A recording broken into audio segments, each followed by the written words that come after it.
যখন মাইয়েতকে কবরে শোয়ানো হয় তখন সে তাকে দাফন করে যাওয়া ব্যক্তিদের হাঁটার খসখস আওয়াজ শুনতে পায়। এরপরে তাকে যখন শুইয়ে দেওয়া হয়, সে যদি মুমিন ব্যক্তি হয় তাহলে তার মাথার দিকে তার সলাত এসে দাঁড়িয়ে যায়। দুনিয়াতে আপনি যে নামাজগুলো পড়েছেন, আমি যে নামাজগুলো পড়ছি, এগুলো মাথার দিকে দাঁড়িয়ে যায়। ডান দিকে চলে আসে তার সওম মানে কি? রোজা। বাম দিকে চলে আসে যাকাত।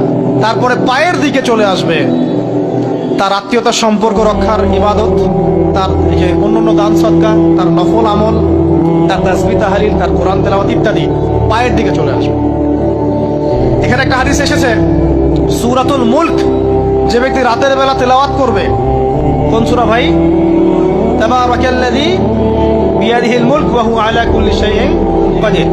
এই সূরা যে ব্যক্তি রাতের বেলা করে তেলাওয়াত করবে, ইনশাআল্লাহ সূরা মুলক কবরে তার সাথে থাকবে এবং কবর আযাব থেকে সূরা মুলক তাকে বাঁচাবে ইনশাআল্লাহ। আমি বুঝাচ্ছি যে কি অবস্থাটা হবে।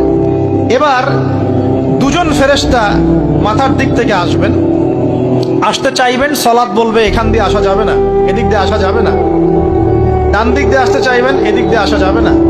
বাম দিক দিয়ে আসতে চাইবেন, যাকাত বলবে এদিক দিয়ে আসা যাবে না। পায়ের দিক দিয়ে আসতে চাইবেন, আমলগুলো বলবে এদিক দিয়ে আসা যাবে না।